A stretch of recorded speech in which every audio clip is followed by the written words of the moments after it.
Buenas tardes a todos. En este nuevo video tutorial de PHP vamos a aprender a hacer conexiones con la base de datos. Bueno, para esto, en mi caso, en el XAMPP debo activar el servicio de MySQL aparte del Apache. Y debo de crear en localhost /phpMyAdmin una nueva base de datos llamada pruebas, por ejemplo.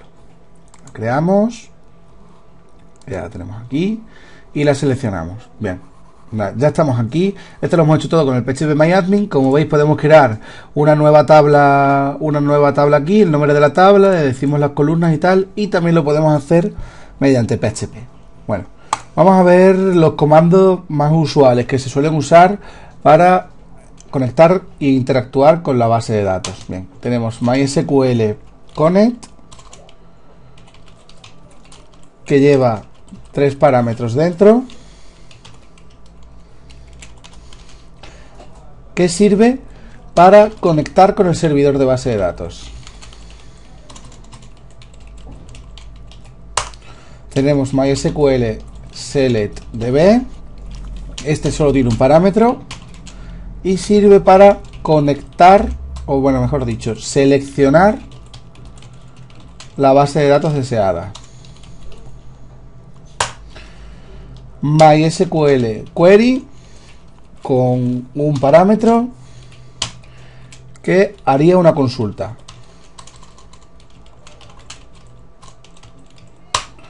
MySQL num rows, con un parámetro también. Se encarga de hacer algo en la consulta. Vamos a poner gestión de la consulta. Y MySQL Fetch Array, ahora les explicamos todo más detenidamente. También con un parámetro solo. También gestiona la consulta, pero de formas diferentes. Interactuamos con la consulta gracias a ellas. Bueno, MySQL Connect lleva los mismos 3 parámetros siempre. Nombre del servidor, localhost. Nombre de usuario del servidor, en este caso, si no habéis hecho nada, es root. Y la contraseña, ninguna. MySQL SelectDB, y aquí, en una cadena de texto, el nombre de la base de datos. Pruebas, por ejemplo, en mi caso. MySQL Query es una consulta. Podemos poner select all from, si creáramos una tabla que se llame usuarios, pues usuarios, y haríamos la consulta. MySQL num rows sería todo lo que hay en MySQL Query aquí. Y esto lo que nos devolvería es las filas. Haría el select y, por ejemplo, si hay 4 usuarios, pues nos devolvería el número 4. Y el MySQL Fetch Array nos permite manejarnos entre las distintas columnas de lo que nos ha devuelto la consulta. Esto lo vamos a ver muy detenidamente y muy poco a poco. Vamos a hacer unos pequeñitos ejemplos. Bueno, vamos a borrar todo esto hasta aquí. Nunca aconsejo poner así la base de datos. Lo suyo es crear una variable que se llame $db y aquí sí poner pruebas.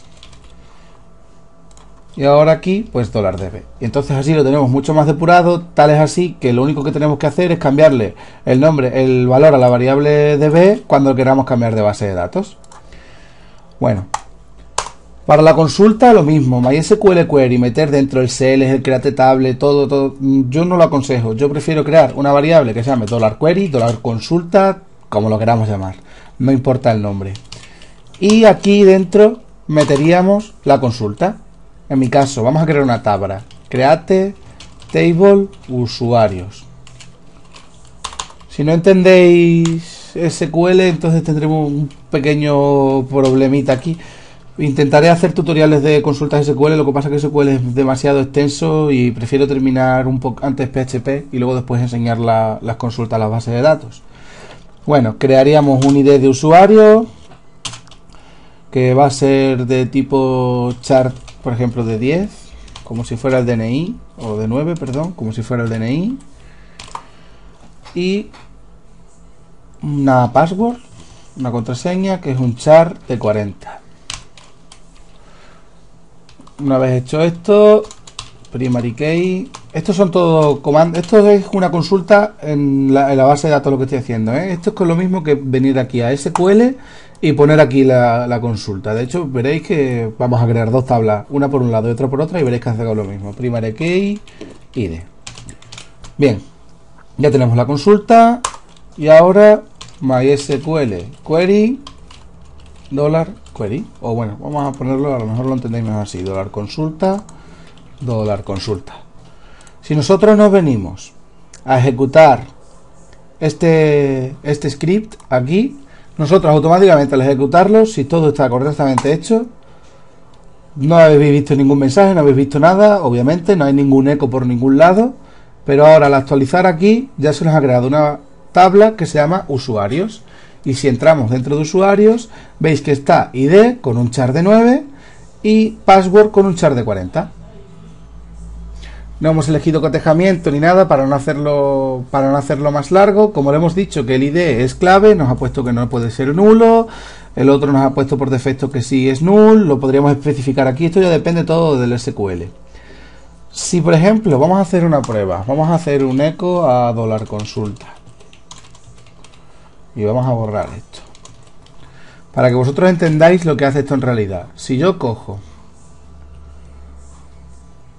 esto, me vengo a SQL y hago exactamente lo mismo, solo que le voy a poner otro nombre porque si no me va a decir que la tabla ya está creada. Por ejemplo, prueba 2, el nombre de la tabla.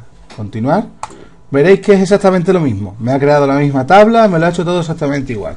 Vamos a borrar la tabla prueba 2 porque no nos vale para nada. Simplemente quería que vierais eso. Ya está. Esto es todo lo que hemos necesitado para interactuar con nuestra base de datos. Podemos cambiar la consulta.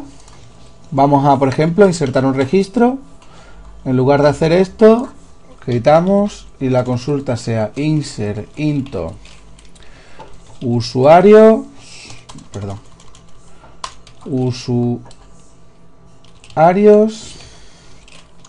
Aquí van los valores de las columnas que quiero añadir, id, password, values y punto y coma. Los valores se ponen entre comillas porque son cadenas de textos y ahora abrimos para meter nuestras variables. $id y $password. Esto ahora mismo, como comprenderéis, nos dará un fallo porque no tenemos ni $id ni $password por ningún lado. Bueno, pues las vamos a crear. $id va a ser igual a la siguiente cadena de texto: 1, 2, 3, 4, 5, 6, 7, 8, 9, por ejemplo.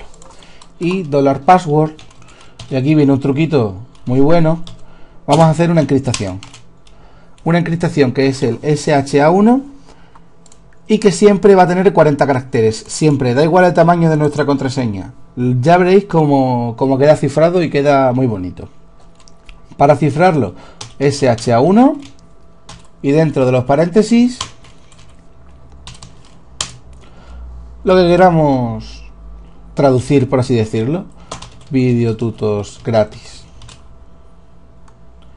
Para que veáis la consulta siempre que nos funcione una consulta, por ejemplo, vamos a hacer que esta consulta no funcione. Vamos a quitarle eso ahí. Solo con quitarle esa comilla que le he quitado, esta consulta ya no debería funcionar. Actualizamos. Y si yo me vengo aquí, como veis, dentro de usuario sigue sin haberse quedado nada. No me deja entrar en examinar. ¿Por qué? Porque la consulta está errónea. Un truquito para ver que la consulta está errónea, hacemos un eco a $consulta. Lo tenemos aquí. Esta es nuestra consulta. ¿Veis cómo nos lo ha traducido? Automáticamente nos lo ha traducido. Lo seleccionamos nuestra consulta. Nos venimos a SQL. Y aquí la pegamos. Le damos a continuar y nos dice que tenemos un error de sintaxis. Que chequeemos el manual de MySQL. Bueno, pues este no viene muy bien para saber en qué nos está fallando el programa. No siempre tiene que fallar en la consulta. A lo mejor falla en la conexión. Pero si queremos saber si está fallando, si la consulta está bien hecha, está mal hecha, pues simplemente con venirnos aquí ya lo tendríamos solucionado. En cuanto le pongamos la comilla, y hagamos actualizar, veréis como ahora sí que se ha hecho la inserción. ID 1, 2, 3, 4, 5, 6, 7, 8, 9.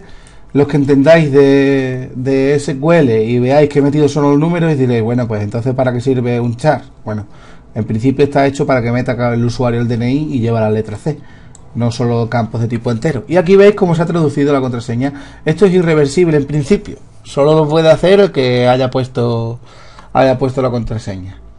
Y en principio estas son, por así decirlo, facilita las consultas fáciles que podremos hacer con la base de datos. Aquí podréis hacer consultas de todo tipo.